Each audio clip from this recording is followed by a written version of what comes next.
Assalamualaikum, halo semuanya, perkenalkan nama saya Cynthia Elva Wirma dari kelas 9A SMPN 1 Negeri Kota Solo. Pada bab 8 kelas 9 kita mempelajari tentang bioteknologi. Salah satu jenisnya yaitu bioteknologi pangan dengan menggunakan teknik fermentasi, yaitu menggunakan mikroorganisme. Salah satu produknya yakni tempe. Yuk simak video berikut untuk tata cara pembuatan tempe. Alat dan bahan: pertama, kacang kedelai, lalu plastik, ragi tempe, air, sendok, dan panci. Selanjutnya, masuk ke tata cara pembuatannya. Pastikan tangan kalian sudah dicuci sebelumnya. Pertama-tama, cuci kacang kedelai hingga bersih. Setelah dicuci, masukkan kacang kedelai ke dalam panci dan tambahkan air.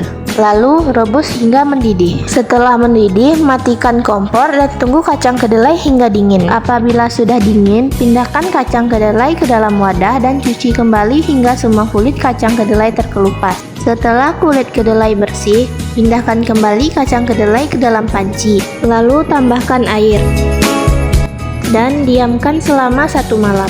Setelah didiamkan 1 malam, pindahkan kacang kedelai ke dalam wadah dan cuci kembali hingga bersih.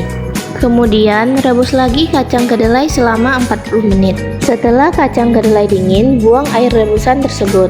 Kemudian, pindahkan kacang kedelai ke dalam wadah yang lebih besar. Selanjutnya, tahap peragian. Untuk setengah kilo kacang kedelai, ragi yang digunakan sebanyak 1/4 sendok makan. Kemudian, aduk hingga merata. Lalu, masukkan tempe ke dalam plastik. Setelah itu, rekatkan plastik menggunakan lilin.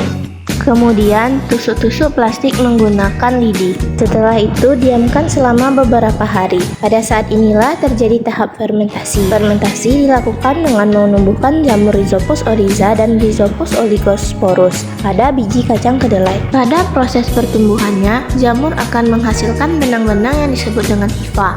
Benang-benang itu mengakibatkan biji-bijian kedelai saling terikat dan membentuk struktur yang kompak seperti pada gambar. Fungsi dari masing-masing jamur yaitu: yang pertama, jamur Rhizopus oryza. Fungsinya merubah protein kompleks kacang kedelai yang sukar dicerna menjadi protein sederhana yang mudah dicerna. Kemudian, jamur Rhizopus oligosporus. Fungsinya yaitu sebagai jamur utama yang mengubah komposisi substrat kacang kedelai menjadi makanan yang lebih bernutrisi serta mengandung banyak enzim. Dan inilah hasil dari hari ke hari untuk fermentasi percobaan pembuatan tempe yang pertama. Pada percobaan pertama ini, tempenya gagal karena pada saat memasukkan ke plastik, kacang kedelainya tidak diisi dengan padat. Kemudian pada saat proses fermentasi, tempenya tidak ditutup, yang mana membuat pertumbuhan bakteri lebih cepat sehingga terjadi pembusukan. Dan yang ini adalah percobaan kedua. Percobaannya berhasil karena tempenya ditutup dan diisi padat.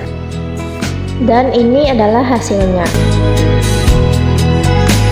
Jadi kesimpulannya, tempe yang dihasilkan dari percobaan tadi memiliki tekstur yang cukup keras yang mana sesuai dengan kriteria tempe yang bagus, dan juga tempe tersebut baik untuk dikonsumsi karena memiliki protein tinggi dan lemak rendah. Kemudian mikroorganisme sangatlah penting bagi kehidupan, terutama dalam proses bioteknologi, yang mana bukan hanya bioteknologi pangan namun juga bioteknologi lainnya sehingga dapat menghasilkan produk yang bermanfaat. Itulah video pembuatan tempe dari saya. Terima kasih telah menonton.